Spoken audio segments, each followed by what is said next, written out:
Hello, welcome back. We're getting ready to fire up the next cook on the kettle grill here. And as promised on this one, I'm going to share with you guys the story behind the Weber kettle grill, the original, and how it came to be. And also Kingsford charcoal and how it came to be, because they're pretty well related. Charcoal and kettle grills go together. We're going to cook marinated chicken breast tonight on this thing indirectly. So I'll show you how to do that, how to bank the coals. Make sure you hit that subscribe button down there. Give me that thumbs up like button. Check this out. First things first, remember those coals from the first cook? We let those go out and now we can use them on our next cook. One of the nice things about these kettle grills is you can be pretty efficient with your coals. If you let them go out by snuffing the fire out, shutting the vents top and bottom, they'll go out pretty effectively and you can just use them on the next cook. Look at that. We started out with a full chimney of charcoal and used about half of it for that first cook. Good old Kingsford charcoal. And we're going to use the second free fire starter that came with the Weber grill, the French instructions.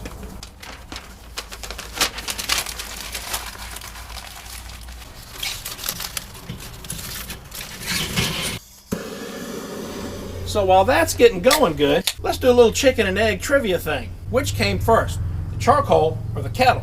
So the answer is actually Kingsford charcoal. Kingsford came first. There was a man named Edward Kingsford that helped Henry Ford come up with enough timber for the oak hardwood he needed to build the Model A Fords. So while they were talking about that deal, Mr. Kingsford talked Mr. Ford into letting him build a charcoal factory next door to utilize the waste wood from the car manufacturing and make it into charcoal. From there, Ford actually developed a process to take the char and compress it into briquettes, which made it easier to manage and more stable burning. If you've ever used lump charcoal, you notice it burns way hotter and it'll burn up really fast, where the briquettes actually burn more evenly in temperature, a little bit more moderate in temperature, and will last quite a bit longer. Ford originally marketed the Kingsford charcoal as Ford charcoal and then eventually renamed the company Kingsford. And that's the way it's been since the 1920s. Ford even gave away charcoal grills with the purchase of a car. They weren't the kettles because they weren't available yet, but they gave away these kind of neat little picnic grills that came with charcoal and everything you needed for a picnic as a marketing tool for selling the cars. Now, somewhere in the 1950s, there was a company called Weber Brothers Metal Works, and they made hinges and springs and all kinds of stuff. And one of the things they made was mooring buoys.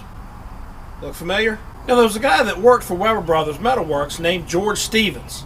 He took one of the mooring buoys and cut the lid off of it, made a top, and turned it into a grill. He had a very large family, loved to cook outdoors, loved grilling, and he's the one who invented that kettle grill shape. He started selling them to friends and neighbors, and a lot of them said it looked like the Sputnik satellite, so they called it Sputnik for a while.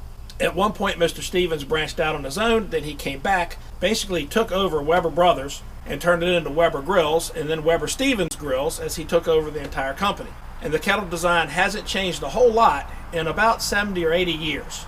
There have been some improvements made to the original kettle design. The shape is pretty similar, and obviously they do a great job cooking or they wouldn't have been sold for 70 plus years. So there you go. That's the history behind the kettle grills and Kingsford charcoal. What other hunting, fishing, and cooking YouTube channel is going to give you that kind of information? That ought to be worth that thumbs up like button. Alright, we got the charcoal ashed over real good. Now, I have the charcoal baskets for this, but I just wanted to show you how you can do it without them in case you don't have them. Another cook will use the baskets. So we're going to put our coals on one side of the grill and kind of bank them over there. Notice how the grates are running underneath. If you pay attention to how your grates are first, it makes it a lot easier to move your coals around. So we're going to stack them up fairly evenly on that one side of the grill. Put the grate on. Let this dude come up to temperature. We have some vacuum sealed marinated chicken boobs in here. These are marinated in the garlic teriyaki. Also, there'll be links in the description below to the vacuum seal marinator, the rake, and anything else we use in this video.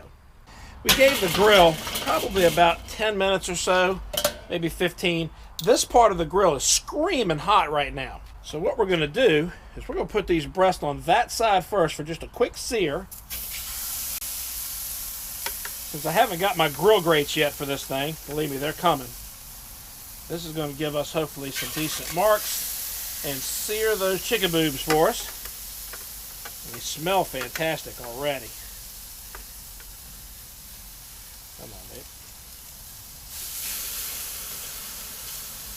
Alright, we're going to give those just a couple of minutes.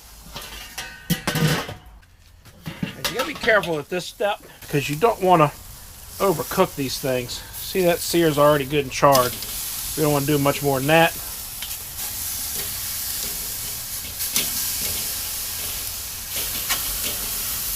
And you can tell those grill grates are necessary. I can't wait to get the grill grates. We'd have much better marks on there if we had them on this grill. We're just going to give that just a little bit longer before we move them over to the cooler side. Been a few minutes now. So we're going to go ahead and move these breasts over to the other side of the grill, the cooler side. Put them the thicker part towards the coals.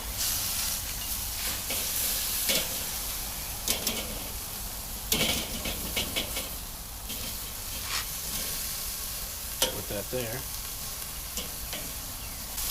And what we're going to do is we're going to kind of slow smoke these things. We're going to use a Tactacacam air probe. If you guys don't have one of these things are awesome, man. This is like God's gift to smoking and grilling right here. This probe's wireless, Bluetooth to your phone. Actually, I'm going to use the center breast. Put that in about middle of the meat, and that's going to help you monitor the temperature of the breast and the grill. This probe actually has 2 probes in it. It'll give you the cooker temperature and the meat temperature.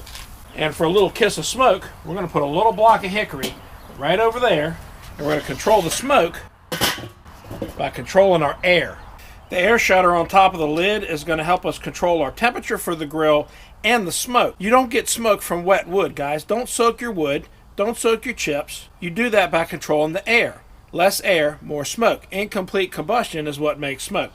I'm going to start off with it shut down probably about 2/3 of the way and watch the temperature gauge. You can see right now the temperature is on its way down. I'm at about 425 right now, and it's going to steadily decrease until I get it to where I want it, which will be somewhere around 300. Are you going to be our lab tester? Lab tested and approved? Good boy. Just as a FYI, this is what the Tactacacam air probe does for you. This thing tells you the chamber and the meat temperature, so you won't overcook your food or undercook your food, which is a lot worse. So let's check it with an InstaRead. See what that comes out with. The Maverick says, yep, we're right there at 165. Pretty good. That's close enough. We're going to go ahead and pull them. And check it out. By controlling the air, look at this block of wood. And that's going to go right out when we choke the air off, and we'll be able to use that on the next cook too.